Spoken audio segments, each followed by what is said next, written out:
الحمدللہ الذی خلق الانسان وعلمہ البیان والصلاة والسلام علی سید الانس والجان اما بعد۔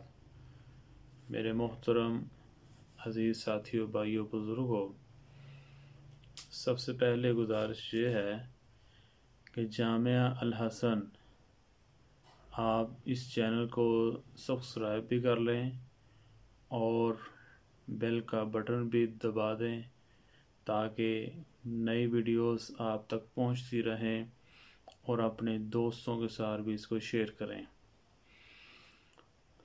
آج کی اس ویڈیو بنانے کا مقصد یہ ہے کہ کچھ بھائیوں نے مختلف سوالات کیے، شب برات کے حوالے سے ان کے جوابات دینا ضروری ہے۔ تو سب سے پہلا سوال یہ ہے کہ شب برات میں عبادت گھر میں کرنی افضل ہے یا مسجد میں؟ سوال یہ ہے کہ شب برات میں یا اوورآل جو مقدس راتیں ہیں ان راتوں میں عبادت آدمی کو گھر میں کرنی چاہیے یا مسجد میں؟ افضل کہاں پہ ہے؟ تو اس کا جواب یہ ہے کہ جتنی بھی مقدس راتیں ہیں ان راتوں میں نفلی عبادت کرنا گھروں کے اندر یہ افضل ہے، نہ کہ مسجد میں، کیونکہ حضرت زید بن ثابت رضی اللہ عنہ وہ حضور علیہ السلام کی یہ روایت نقل کرتے ہیں۔ آپ علیہ السلام نے ارشاد فرمایا، صلو ایھا الناس فی بیوتکم فإن افضل الصلاة صلاة المرء فی بیتہ الا المکتوبہ۔ صحیح بخاری کتاب الجماع والامامہ، باب صلاۃ اللیل، جلد نمبر 1 صفحہ نمبر 256 پہ یہ روایت موجود ہے۔ آپ علیہ السلام نے فرمایا، اے لوگو، اپنے گھروں میں نماز بھی ادا کیا کرو نفلی، یعنی ایک مرد کے لیے اپنے گھر میں نفلی نماز اور سنتیں ادا کرنا افضل ہے، لیکن فرض بہرحال وہ مسجد میں ادا کریں گے۔ اسی طرح گھروں کے اندر اگر سکون چاہیے، اطمینان چاہیے، تو صحیح بخاری اور صحیح مسلم کی روایت موجود ہے۔ حضرت عبداللہ ابن عمر رضی اللہ عنہما وہ روایت نقل کرتے ہیں، آپ علیہ السلام نے فرمایا، اجعلوا من صلاتکم فی بیوتکم ولا تتخذوها قبورا، او کما قال علیہ السلام، یعنی اپنے گھروں میں نماز ادا کیا کرو اور اپنے گھروں کو قبرستان نہ بناؤ۔ تو محدثین فرماتے ہیں اس نماز سے مراد سنن اور نوافل ہیں۔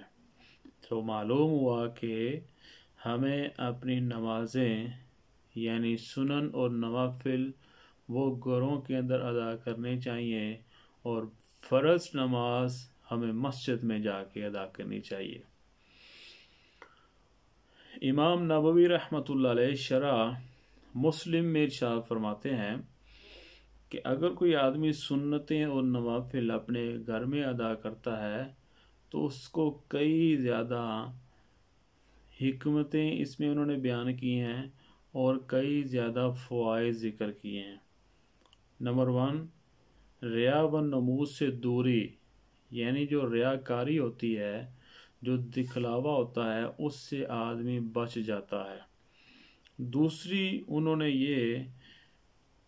دوسرا فائدہ یہ ذکر کیا ہے کہ خیر و برکت کا سبب ہے، یعنی جو آدمی سنن اور نوافل اپنے گھر میں ادا کرتا ہے تو اللہ رب العزت اس کے گھر کو خیر و برکت سے بھر دیتے ہیں۔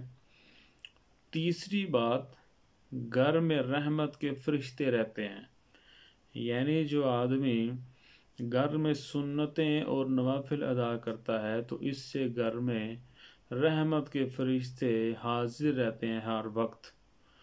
نمبر 4، شیطان اس گھر سے دور بھاگتا ہے، یعنی جس گھر میں سنتیں اور نوافل ادا کی جائیں گی اس گھر سے شیطان بھاگ جاتا ہے اور اللہ کی رحمتیں نازل ہوتی ہیں،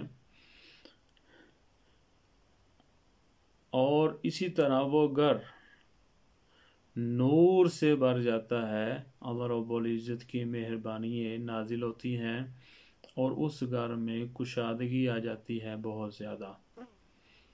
تو ان باتوں کو مد نظر رکھتے ہوئے انسان کو چاہیے کہ وہ اپنی سنتیں اور نوافل وہ گھر کے اندر ادا کرے، باقی فرض نماز بہرحال وہ مسجد میں جا کے ادا کرے۔ دوسرا سوال یہ ہے کہ یہ جو شب برات ہے اس میں 1 سال کے گناہ معاف ہوتے ہیں یا ساری زندگی کے؟ تو اس میں روایت صحیح بخاری کی وہ یہ ہے، حضرت امی عائشہ صدیقہ رضی اللہ تعالی عنہا وہ ارشاد فرماتی ہیں کہ آپ علیہ الصلوۃ والسلام ایک رات کو باہر تشریف لے گئے تو میں بھی آپ کے پیچھے ہو چلی، تو آپ علیہ الصلوۃ والسلام جنت البقیع میں تشریف لے گئے۔ وہاں جا کر آپ علیہ الصلوۃ والسلام نے مجھے کہا کہ آپ یہ سوچ رہی تھیں کہ اللہ اور اس کے رسول تم پر ظلم کریں گے، تو آگے سے انہوں نے عرض کیا کہ مجھے یہ شک ہوا کہ آپ کسی اور زوجہ کے پاس تشریف لے گئے، تو آپ نے فرمایا کہ آج شعبان کی 15ویں رات ہے، اس رات میں اللہ رب العزت بنو کلب کی بکریوں کے بالوں کے برابر لوگوں کو بخشتا ہے۔ تو اس میں اللہ رب العزت یہ جو روایت ہے یہ مطلق ہے، اسی طرح حضرت علی رضی اللہ عنہ کی روایت بھی موجود ہے، وہ بھی مطلق ہے کہ اس میں یہ بیان نہیں ہوا کہ 1 سال کی ہیں یا ساری زندگی کی ہیں۔ تو اگر صدقے دل سے آدمی توبہ کر لے تو ہو سکتا ہے کہ اللہ رب العزت اس کو سارے زندگی کے گناہ معاف فرما دے۔ تیسرا کوشچن یہ ہے کہ اللہ نے کون سی راتوں کو مقدس قرار دیا ہے؟ تو وہ 3 راتیں ہیں۔ نمبر 1 شب قدر، یعنی جس رات میں اللہ رب العزت نے قرآن مجید کو نازل فرمایا، جس کو 1000 مہینے سے افضل قرار دیا گیا، اور اسی طرح دوسری رات ہے جس رات میں آپ علیہ الصلوۃ والسلام کو معراج کروایا گیا، اور تیسری ہے شب برات جس کے فضائل میں نے ابھی ذکر کیے ہیں۔ آپ علیہ الصلوۃ والسلام بھی فرما رہے ہیں کہ اس رات میں اللہ رب العزت کی طرف سے اعمال تقسیم ہوتے ہیں اور فرشتوں کی ڈیوٹیاں چینج ہوتی ہیں، اعمال اوپر اٹھائے جاتے ہیں، ملک الموت ان کو نام دے دیے جاتے ہیں، اور اسی طرح آئندہ سال جو کچھ بھی اس تکوینی امور میں چینجنگ ہونی ہوتی ہے وہ بھی اللہ رب العزت فرما دیتے ہیں۔ تو اس رات کو بھی بڑی فضیلت ہے۔ تو اس امور سے 3 راتیں ہیں، شب قدر، معراج والی رات اور شب برات۔ اللہ رب العزت ہم سب کو ان راتوں میں زیادہ سے زیادہ عبادت کرنے کی توفیق عطا فرمائے، اور باقی جتنی خرافات ہیں ان سب سے بچنے کی توفیق عطا فرمائے۔ وآخر دعوانا ان الحمد للہ رب العالمین۔